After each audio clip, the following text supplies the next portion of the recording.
శ్రీ సచ్చిదానంద సమర్థ సద్గురు సాయి మహారాజ్ కీ జై. సాయి బిడ్డలందరికీ కూడా సాయినాథుని ఆశీర్వాదాలతో మనము 14వ అధ్యాయంలో ఉన్నామండి. నిన్నంతా కూడా మనము చెప్పుకున్నామండి, సంతానము ఎలా ఇస్తారు బాబా గారు. ఆయన్ని విశ్వసిస్తే తప్పకుండా కూడా ఏది కోరుకున్నా నెరవేరుతుంది అనేది మనము తెలుసుకున్నాము.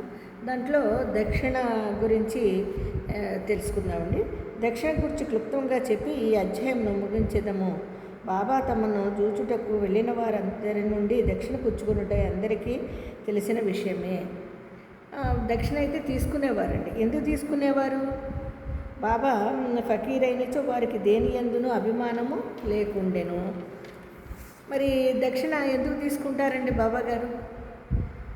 లేకున్నచో వారు దక్షిణను ఎందుకు అడగవలేను? వారు ధనము నెల కాంక్షించవలేను, ఎవరైనా అడగవచ్చు, అంతే కదా. దక్షిణ తీసుకునేవారంట బాబా గారని అది వాడుకగా అనుకునేవారండి. కానీ ఆయన ఎందుకు తీసుకునేవారు అనేది తెలుసుకోవాలి కదా.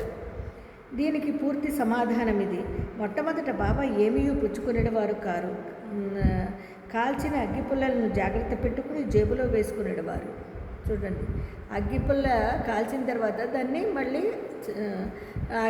జేబులో వేసుకునేవారంటండి కాల్చిన తర్వాత. అలా వేసుకున్న ఆయన భక్తులను కానీ తదితరులను కానీ బాబా ఏమీ అడగలేదు. ఎవరైనా ఒక కానీ 2 కానీలు కానీ ఇచ్చినచో వానితోనే నూనె పోగు చేసుకునేవారు. అంటే అప్పుడు ఆనాలు కానీలు నాణేలు ఉండేయండి. అప్పుడు ఒక కానీ అంటే 1 పైసా కింద లెక్క అనమాట.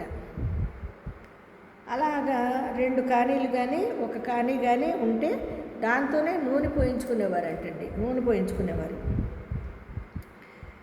ఆయన నూనె పోల్చుకుని పొగాకు కొనేవారు.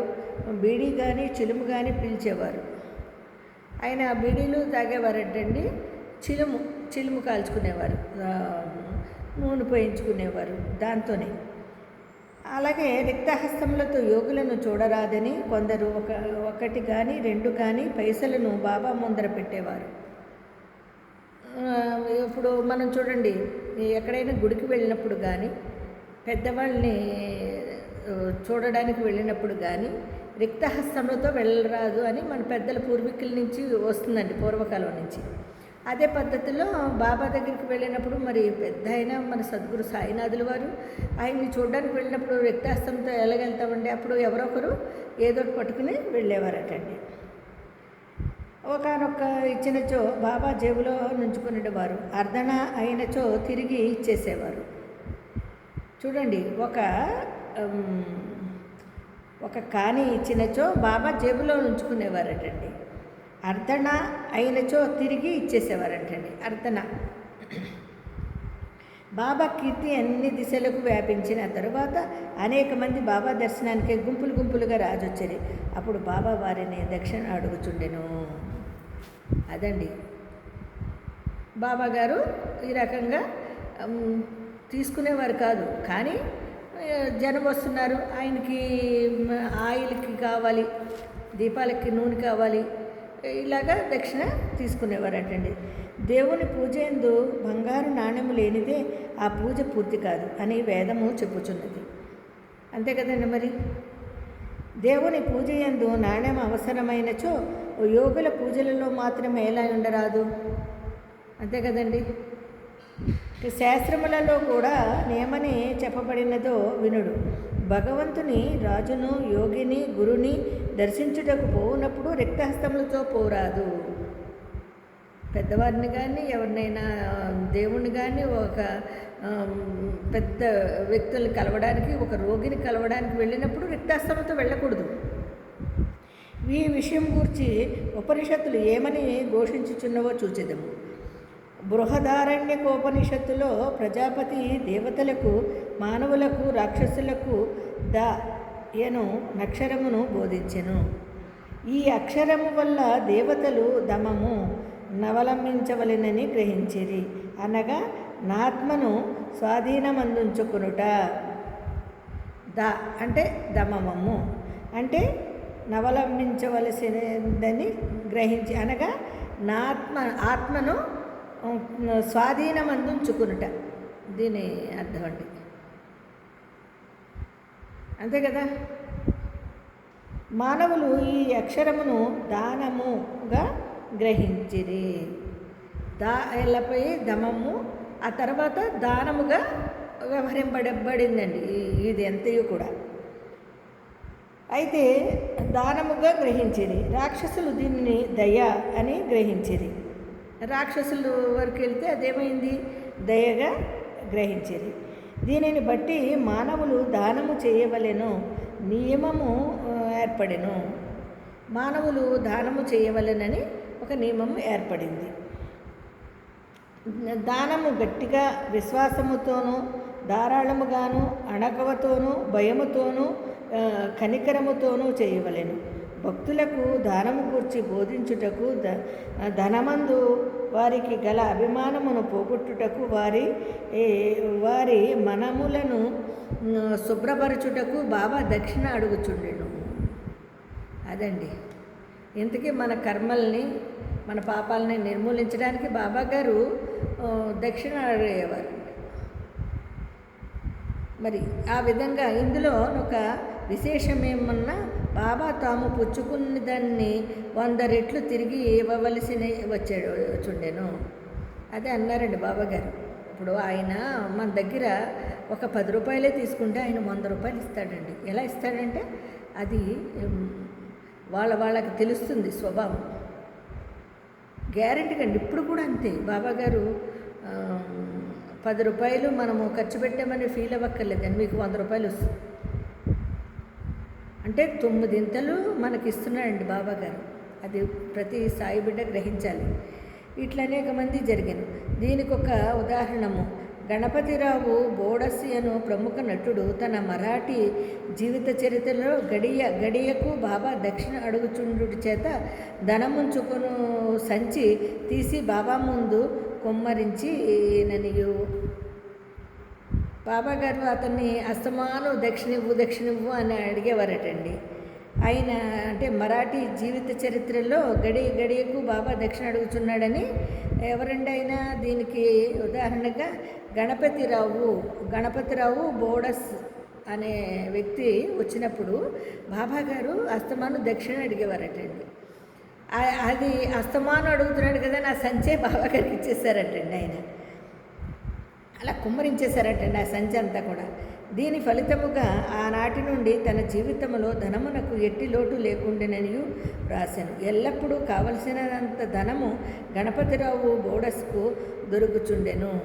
ఇదండి ఇక్కడ మనం అర్థం చేసుకోవాల్సింది. బాబా గారు ఎవరినైనా దక్షిణ అడిగారు అంటే వాళ్ళకి 100 రెట్లు ఆయన ఏదో లాభం ఉంటేనే ఆయన వాళ్ళు ఇచ్చేది ఎంతండి, అణ అర్ధన పైసా ఇవే కదా. అప్పుడు రూపాయి 2 రూపాయలు. మరి ఆయన డబుల్ ఇచ్చేవారంటండి బాబా గారు. అంటే అలా అడిగిన వాళ్ళ దగ్గర బాబా గారు వాళ్ళకి ఎన్నో రెట్లు ధనాన్ని ఇచ్చేవారండి. ఆయన గణపతిరావు గారు బాగా కనిపెట్టాయండి. ఆయన్ని అస్తమానం దక్షిణ అడగడానికి కారణం ఏంటంటే ఆయన డబ్బు గురించి ఇబ్బంది పడుతూ ఉండేవాడు. కానీ బాబా గారు అస్తమానం డబ్బులు అడగడం వల్ల ఆయనేమో విసుగు చెంది మొత్తం అంతా ఉన్నదంతా ఇచ్చేశాడు అంటే ఆయనకి ఎప్పుడు అలా చేసిన కాడి నుంచి ఎప్పుడూ లోటు రాలేదంటండి. ఆయనకి ఎప్పుడు సంచి నిండా డబ్బులు ఉండేవాటండి. ఎప్పుడు అనుకుంటే అప్పుడు ఆయనకు ఫుల్గా డబ్బులు ఉన్నాయండి. బాబా దక్షిణ అడిగినప్పుడు ధనమే ఇవ్వనక్కర్లేదని అర్థము కూడా పెక్కు సంఘటనల వలన తెలియవచ్చుతున్నది. దీనికి 2 ఉదాహరణలు. ఒకటి, బాబా 15 రూపాయలు దక్షిణ ఇమ్మని ప్రొఫెసర్ జీజీ నార్కెన్ అడగగా అతడు తన వద్ద దమ్మిడి అయినను లేదనెను. దానికి బాబా ఇట్లా, నేను నీ వద్ద ధనము లేదని నాకు తెలియను, కానీ నీవు యోగావశిష్టము చదువుచున్నావు కదా. ఒకప్పుడు బాబా గారు డబ్బులే కదండి, డబ్బులకు బదులు వేరేగా కూడా అడిగేవారటండి. చూడండి, నీ వద్ద ధనము లేదని నాకు తెలియను, కానీ నీవు యోగావశిష్టము చదువుచున్నావు కదా, దాని నుంచి నాకు దక్షిణ ఇమ్ము. ఈ దక్షిణ అనగా నిచ్చట గ్రంథము నుంచి నేర్చుకునిన విషయములను జాగ్రత్తగా హృదయంలో దాచుకునమని అర్థము. అదండి దక్షిణ అంటే దక్షిణే కాదు, మనలో ఉండే జ్ఞానాన్ని బయటకు తీయడానికి బాబాగారు ఆ విధంగా కూడా పరీక్షించేవారటండి. దాన్ని కూడా దక్షిణ రూపంగా అడిగేవారటండి. మనకి లో ఎంత జ్ఞానం ఉంది అనే దాని గురించి ఆయన చూడండి ఎంత గొప్పగా విశ్లేషించారు. దక్షిణ అనగానిచ్చట గ్రంథము నుంచి నేర్చుకునిన విషయములను జాగ్రత్తగా హృదయంలో దాచుకొనమని అర్థము. ఇంకొకసారి తర్కాడ్ భార్యను 6 రూపాయలు దక్షిణ ఇమ్మని బాబా అడిగాను. తన వద్ద పైకం లేకుండాటచే నామె మిగుల చిన్నబోయాను. అప్పుడు అక్కడనే ఉన్న ఆమె భర్త బాబా వాక్కులకు అర్థము చెప్పెను. తన 6 శత్రువులను అంటే కామ, క్రోధ, లోభాదులను తమకు పూర్తిగా అర్పించవలెనని బాబా భావమని అతడు తన భార్యకు వివరించాను. దానికి బాబా పూర్తిగా సమ్మతించాను. అదండి, తార్కడ్ భార్యను కూడా 6 రూపాయలు అడుగుతారంట దక్షిణ. ఆమె నా దగ్గర లేవే అని చాలా చిన్నబుచ్చుకుంటుందంటండి. కానీ అప్పుడు వాళ్ళ భర్త వింటారంట ఈ మాట. బాబాగారు అడగడము భర్త విని దాని అర్థం అది కాదులే, దక్షిణ అంటే డబ్బులు రూపంగా కదా ఆయన అడిగేది, నీలో ఉండే కామ క్రోధాలని నశించుకోమని చెప్పి ఆయన చెప్పడము అంటే అప్పుడు బాబాగారు కూడా అవును అదే కరెక్ట్ అని చెప్పి బాబాగారు కూడా సమ్మతిస్తారటండి. చూడండి బాబాగారు విచిత్ర లీలలు ఎంత అద్భుతం అండి. మనకి ఎక్కడా తెలియని ఇందులో ప్రతి అక్షరంలో వర్డ్లోని ఎంతో మీనింగ్ ఉందండి, అద్భుతమైన మీనింగ్ ఉందండి. దాని భావార్థాలను మనం తెలుసుకుని చరిత్రని చక్కగా చదవగలిగితే ఇది అమృతం అండి. మన జీవితాలకి ఎంతకన్నా కావాల్సింది ఏముంటుంది చెప్పండి. ప్రతి ఒక్క సాయి బిడ్డ కూడా శ్రద్ధాభక్తులతో బాబాగారి ఈ యొక్క సాయి సచ్చరిత్రని శ్రద్ధతో శ్రవణం చేయండి. చక్కగా అందరికీ కూడా బాబాగారు ఆశీర్వాదం లభిస్తుంది. ఇది నిజమండి. మరి 14వ అధ్యాయంలో చూడండి అద్భుత లీలలు ఆయన చేస్తున్న లీలలు. మరి రేపు కూడా 14వ అధ్యాయంలో మనం కలుసుకుందామండి. అంతవరకు సాయిరామండి.